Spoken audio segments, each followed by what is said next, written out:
Yo, yo, yo, what is going on? It is Crazy Writer right here, right now, back with chapter 39 of my Invader Zim fanfiction.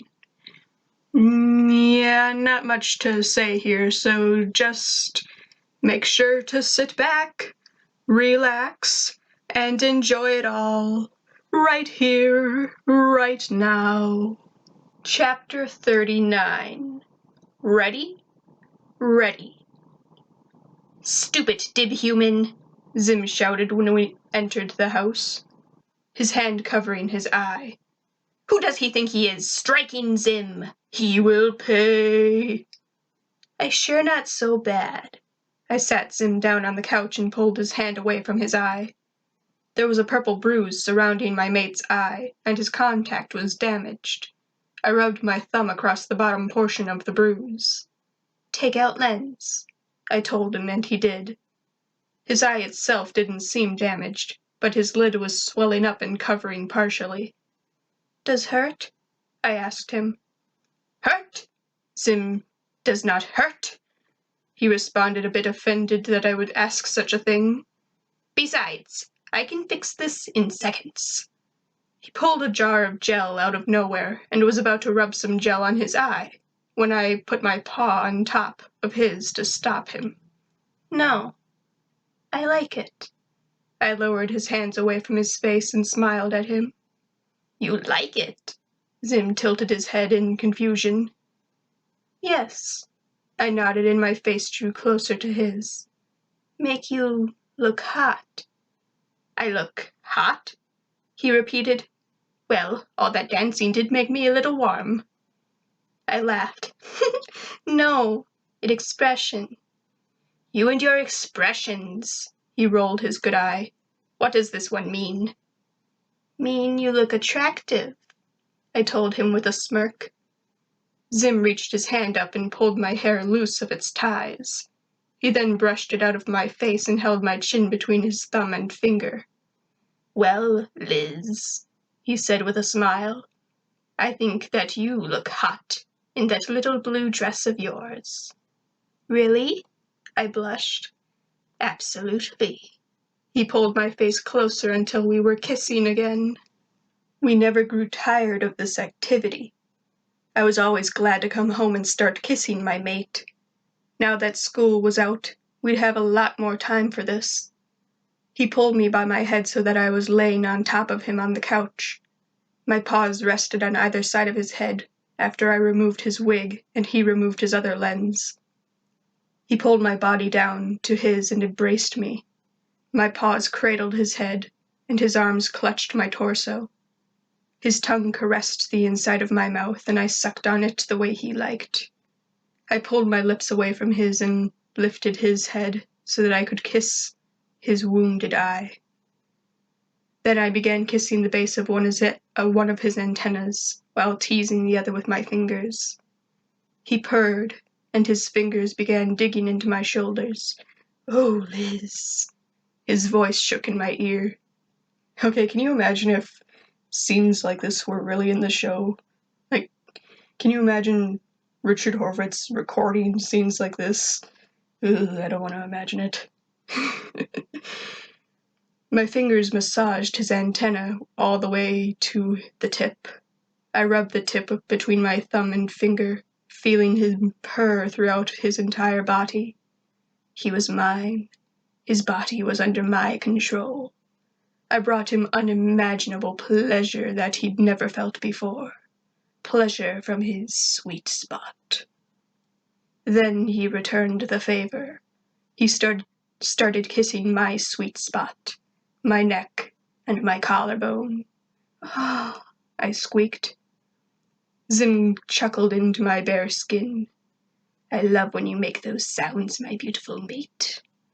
My body was out of control. It was like I'd gone savage, but in a different way. I reached down and wrapped Zim's legs around my hips. I held him by his butt as I lifted both of us from the couch. Our lips never separated during the entire journey from the couch to the bed in our room. We reached the bedroom and I threw him onto the bed. I looked down at my mate and he looked up at me with one swollen eye. It really did turn me on a bit to see him like that. A guy that can take a hit was certainly worth getting excited about. I started crawling across the bed towards my mate. He stared at me with that zipper-toothed grin as I found myself inches from his face for the millionth time. Then I craned my neck up, and I kissed his forehead. I drew away and laid down on the bed, opening my arms for him to come into. He looked at me with confusion for a moment. "Someday," I told him in a low voice. "Someday, when ready." It took a bit for Zim to realize what I meant, but it sunk in eventually. He smiled and slid into my arms, our bodies pressed together as always. Our foreheads touched and we gazed into each other's eyes. I loved his big, bright magenta eyes. They were so much more beautiful than my ashy lavenders. Here in each other's arms we stayed. We continued holding each other, not saying a word, for 15 straight hours. Just enjoying this embrace, enjoying the presence of our partner. Every once in a while we'd kiss again, sometimes just pecks. Sometimes it was much more passionate. But we stayed like this because we finally could. We didn't have anywhere to be, no school to go to. I suppose I should be checking on Gretchen, but Gretchen can wait. After 15 hours of ignoring the rest of the world and the rest of the universe, Zim finally spoke. "Liz." His voice squeaked in the otherwise silent room. "Yes?" "I think I'm ready," he said. "Ready?" I inquired. "I'm ready to tell the tallest about you. About us," he said, and I could tell he had been thinking about this for a while. "What if they not approve?" I asked him with concern. "They don't approve a lot of the decisions I make at first, but eventually they always come around," Zim explained. "Well, all right," I agreed. "If sure about this, we tell tonight." Zim could read the nervousness in my face and my voice. "Don't worry, Lizzie love," he said as he caressed my jawline with his finger. "They're going to love you. How could they not love the one-of-a-kind love-mate of the mighty Zim?" "What if make you leave Earth, and I left without you?" I asked him with concern. "Liz," he smiled and shook his head as if I was talking silly. "Don't you remember what happened last time someone tried to take me away from Earth?" "You mean when Big Mean Erkin take you and make you work on Food Planet?" "Yes, that's it," Zim said. "Remember what happened?" "I went after you." "And?" Zim egged. "What did you do when you found me?" "I rescue you," I said to the memory. Okay, so I hadn't really written a chapter for the fry cook episode before. I only very, very recently came up with an idea for that part of the story.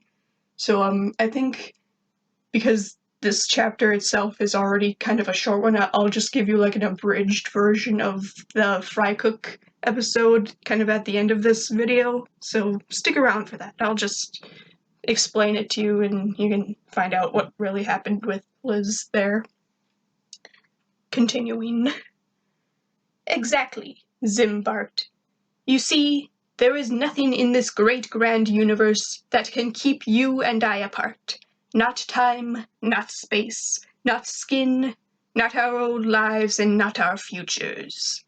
This is what Zim wants. And what Zim wants—" I smiled and finished for him. "Liz gives to Zim." Zim grinned and chuckled. "Precisely, my love." "I see." I sat up from the bed. "I need to go hunt now, Zim. Then we get ready talk with tall alphas." "Of course, my love." Zim smiled and I kissed him. "I'm going to take care of this eye thing the stink human gave to me. I must look presentable for my leaders.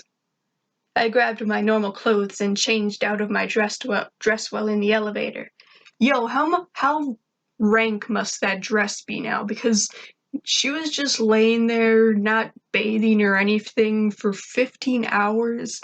And even before that, she was just dancing around for 3 hours, getting all sweaty and shit. So that dress must really stink right now. About 2 hours later, I re-entered the house and found Zim working on my pack in the lab. His eye was completely back to normal. I approached him quietly and put my paws in front of his eyes. "Guess who?" I said with a smile. Zim's hands grabbed mine. "Liz, don't cover an Erkin's eyes while he's working. It's very dangerous." I removed my paws and stepped back, lowering to 4 legs. Zim looked down at me and was about to yell some more, but then saw that he had already yelled enough. "I'm sorry, Liz," he said. "I didn't mean to yell. I just didn't want one of us to get hurt." "Zim," I gave him a look that told him I shouldn't even have to be telling him this. "You know, we more tough outside than inside." "Yes, all that training has certainly made us stronger over time," he agreed. "Anyway," I continued, "Zim ready?" "Ready?" He repeated the word, forgetting what we were supposed to do. "Oh, ready. Yes, I'm ready." "Good," I said, and we headed for the communications room. Okay, so here's what happened with the Fry Cook episode chapter thing. So, actually there's 2 versions of the chapter that I have sort of in my head. One where Dib is there and one where he isn't, but I think I prefer the one where Dib is there up until the end, so I'm going to tell you the Dib version up until the end where I prefer he's not there. So here's how it goes. The episode starts off the same as it does in the real episode, with Dib giving his little presentation thing up until Sizzler comes in and takes Zim and flies off with him. And now Liz is all, like, "Oh no, Zim, why?" And she pulls Dib aside and she's like, "Dib, you're gonna help me go rescue Zim, okay?" And he's like, "Why would I do that? He's my enemy." And she's like, "Well, because if you don't, then I'm going alone, and if something happens to me, then that's your fault." And he's like, "Oh, fine, I'm going." So they go back to the base and they find Gur, and Liz is like, "Gur, Zim has been captured, and we need to go rescue him. You are in charge of base, okay?" And he's like, "Yes, sir." So so Liz and Dib go into the cruiser, and they set the cruiser to follow Zim, or follow the ship that took Zim, and they go after him, and they probably call him on Sizzler's ship or whatever and try to talk to him, and Zim is all like, "Liz, you gotta help me," and she's like, "Don't worry, Zim, I'll find you and I'll rescue you."